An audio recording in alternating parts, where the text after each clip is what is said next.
Whether we're talking black cats, Pikachu, or giant city-destroying dragons, fiction's had more than its fair share of familiars, mons, animal companions, or whatever else you'd like to call them. My name is Raven, and today we'll be discussing the various animal friends we met in fiction.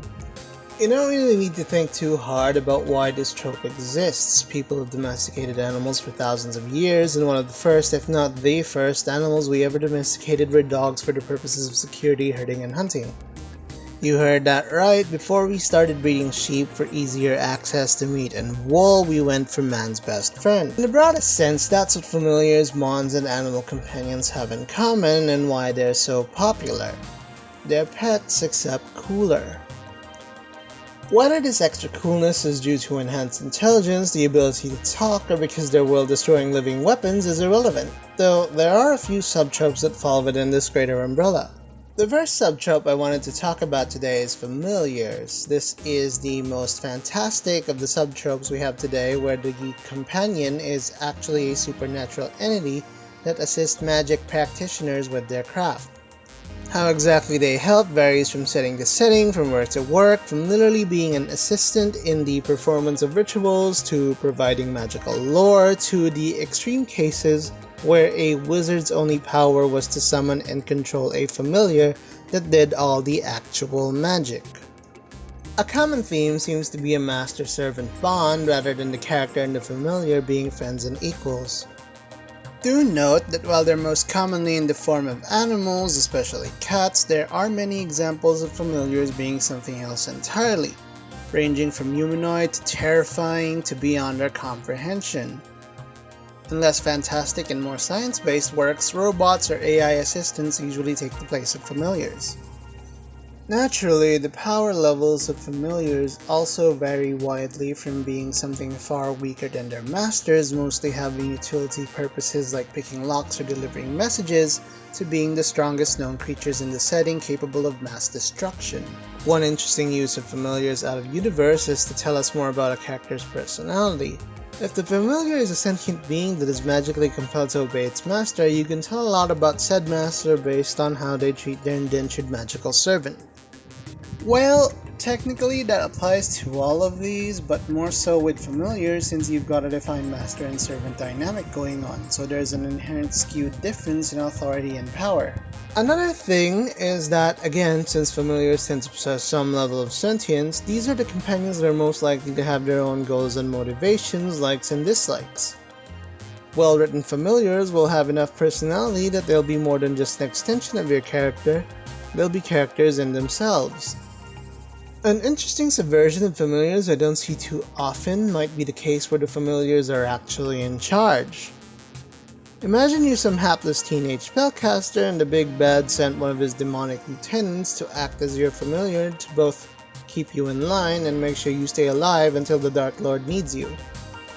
Or maybe you summoned a being far above your ability, but they need to keep you around because they have a goal to pursue on the mortal plane and need a master to keep them anchored here. The concept of familiars has been around longer than you'd think, dating back at least 500 years in Europe with the practice of witchcraft, which incidentally is why most familiars are cats.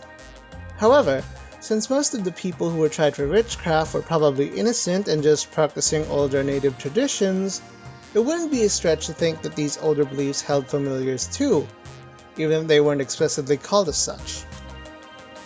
For example, in Japan, Onmyodo had the concept of shikigami, which were very similar to familiars, and some, though not all Native Americans, believed in the concept of a spirit animal that would guide you on your journey through life, though the latter is much more metaphysical than a magical helper. Actually, I'd like to take this moment to mention that familiar, shikigami, and spirit animals are all sacred to some belief or other.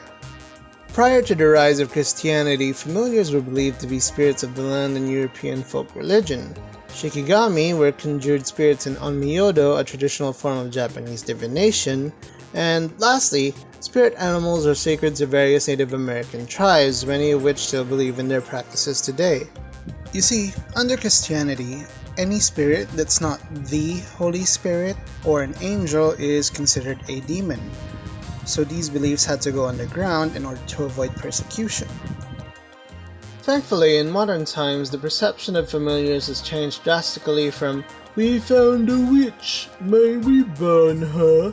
to just another trope in fiction. Also, while we're on the topic, I just want to point out that Harry Potter the universe does not have familiars in the traditional sense, though the pet students are allowed to bring, cats, toads, and owls, were the typical familiars of people from the Middle Ages. The closest thing Harry Potter has, one could argue, are the Patronuses, which are essentially animal-shaped spirits that bring good feelings and fight against the personification of depression. Of course, there's also Nagini, who is a lot closer to a traditional familiar than even Patronuses, but that's because she's got a fragment of someone's soul inside her, and her master can talk to snakes in general, not just her. At least before Fantastic Beasts and Where to Find Them happened. I don't hate Fantastic Beasts, but as someone who writes Harry Potter fanfiction, it's weird that I have to cherry pick canon information now, after all the revelations from Crimes of Grindelwald. Did I make this whole video just so I could rant about Fantastic Beasts messing with my fanfics? Nah, that would be petty and vindictive. Doesn't sound like me at all.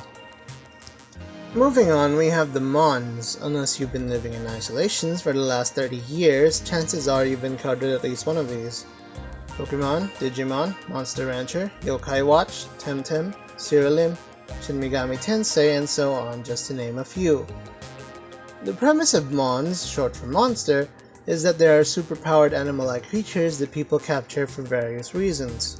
On the optimistic side of things, these can be harmonious relationships between Mon and trainer, tamer, rancher, god slayer, whatever you want to call yourself. Basically, trainer takes care of Mon fights on behalf of trainer for competition or protection against the bad guys, and everybody wins. A lot of these, especially the shows, are also examples of the found family trope where a character either doesn't have a biological family or is otherwise estranged from them and then finds companionship with their Mons. Given that many of these works are coming-of-age stories, it shouldn't come as a surprise that they're generally marketed toward a younger audience, though, don't get me wrong. Mon series can be enjoyed by all ages, and in fact competitive Pokemon battling has enough depth that a kid going into it for the first time will probably get destroyed. At least until they learn how setups work and how to counter them. Not even Mewtwo can stand up to a Rattata with Focus Sash, Quick Attack, and Endeavor. Indeed, just because most Mons are cute doesn't mean that more cynical examples don't exist. Even in the two biggest Mon series, Pokemon and Digimon, there exist humans who take advantage of what are essentially smart animals with powers. These are typically thinly veiled messages about how poaching animals or otherwise harming the environment is bad. As lovable as Jessie and James are, the Team Rocket organization as a whole steals and uses Pokemon for profit, like when they stole all the Slowpokes in Azalea Town so they could sell their tails as delicacies. And back in Digimon Adventure 2, the Digimon Emperor essentially enslaved the population of the digital world to fulfill his power fantasy, mistreating his only truly loyal Digimon partner the whole way until he was redeemed by the power of friendship. But those examples are just scratching the surface. I think the biggest deconstruction of the Mons genre is in Shin Megami Tensei Devil Survivor. In that game, modern Tokyo is overrun by demons, causing a military lockdown that traps everyone inside for a whole whopping 7 days. Your protagonists unlock a demon summoning app which allows them to, you guessed it, summon demons to fight on their behalf. If you still think this is an optimistic story, wait till you hear the next part. You're not the only ones. The lockdown area is overrun with not only hordes of demons, but also Old Testament angels that do not care for humanity at all, as well as human enemies with their own demon summoning programs taking advantage of the chaos. Devil Survivor explores what would happen if selfish, opportunistic humans received the power to control beings greater than they are, using them for their own purposes at the expense of their fellow man. If you've never played a Shin Megami Tensei game, or if you've mostly played the Persona games, I highly recommend it, just because it's a drastic change in tone. Besides, if you thought Pokemon was the first Mons series, you might be shocked to know that Shin Megami Tensei predates it, with the original coming out in Japan in 1987. Granted, for the longest time SMT didn't get released in the West, gee, I wonder why. So Pokemon and Digimon were the two intellectual properties that launched the Mons trend worldwide, but if you want to experience a different kind of Mons series, give SMT a try.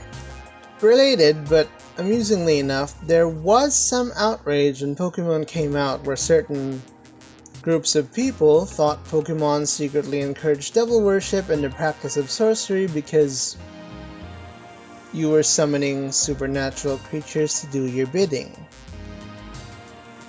In hindsight of the above discussion on familiars, I kind of see it, but I can only imagine the mayhem that would have ensued if SMT had gotten popular in the West during those times. Up next, we have a trope that could technically fit into either of the above two categories, but has been popular enough that I thought it deserved a mention of its own. Dragon Riders. The idea of dragons has been around for most of mankind's recorded history, with depictions of them coming from as far back as ancient Greece and Sumer. There actually isn't such a thing as a typical dragon, because while almost every culture has had a concept of dragons, no one can agree on what they actually are. For example, European dragons typically have 6 limbs, 4 legs and 2 wings, and breathe fire. Eastern dragons are more serpentine, having 4 legs and no wings at all, but capable of flying anyway by magical means. This isn't even going into their interactions with humanity and what abilities they possess, their roles in various religions, because yes, dragons played roles in religion, including ones that survived to the modern day. I realized while doing research for this that dragons are actually a big and fascinating enough topic for a separate video, so I'll be sticking to Dragon Riders for this one. But if anyone wants a video on dragons, let me know.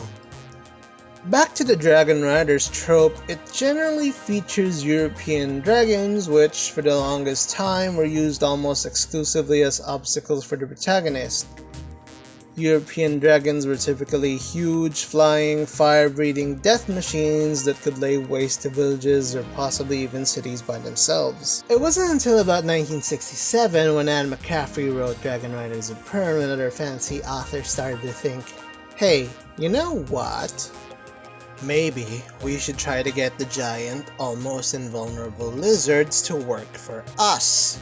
Since then, the trope has gotten much more popular, with the most recent example with widespread success being DreamWorks' series of How to Train Your Dragon movies.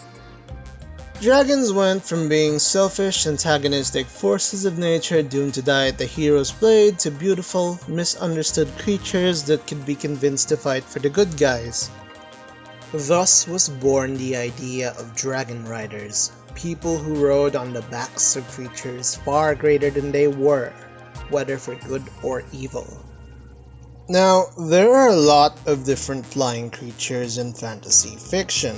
You've got Pegasi, Griffins, Hippogriffs, Wyverns, Rocs, Ziz, giant bats, giant eagles, certain depictions of sphinxes and chimeras, so on and so forth. What makes Dragon Riders stand out? Besides the obvious bit where a dragon can probably at least tie with the others 1v1 if not win outright, of course. A common theme seen in works featuring Dragon Riders seems to be the existence of a magical bond between dragon and rider, often resulting in a telepathic link with the drawback that the two cannot be too far from each other. And when either dies, the other tends to follow soon out of grief. Magical grief. Now, you may have noticed I said telepathic link, which implies that dragons could talk, and yes, for many of these works, the dragons are sentient and capable of communication. Like certain examples of familiars, they too have their own thoughts, goals, and motivations.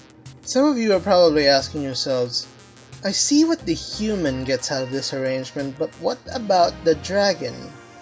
Well, it varies. In some works, the dragons aren't intelligent, or at least aren't intelligent enough, in which case having a human who can think and strategize shores up what would otherwise be a hole in its defenses. A lot like how Pokemon are said to reach their full potential when they have a competent trainer making the combat decisions for them. But what about the intelligent ones though? Well, if your human has special abilities like magic or the force, they can definitely be an asset to the dragon. But a lot of these dragon riders are just people who are good with a sword or spear.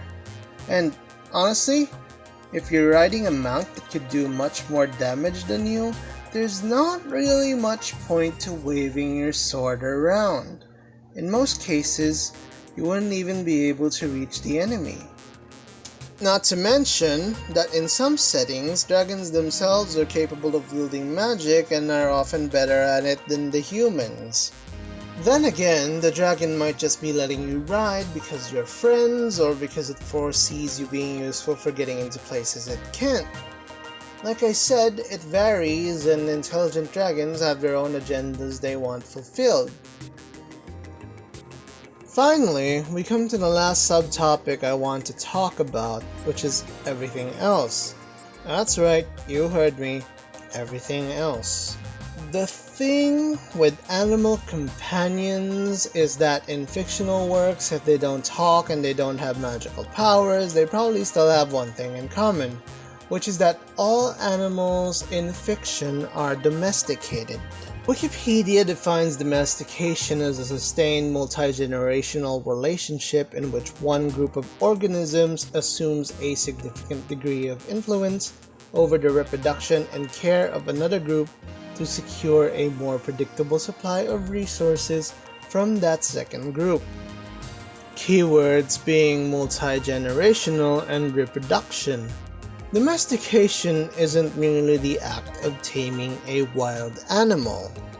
Domestication is not a half-giant wizard buying a giant spider off a traveler, then managing to raise said giant man-eating spider like any other pet. Nor is it a family of nobles finding a litter of giant-sized wolves and managing to raise them without them ripping the throats out of anyone who isn't their enemy. And who hasn't heard of a Dungeons & Dragons adventure where one of the party members decides to befriend the giant monster instead of fighting it?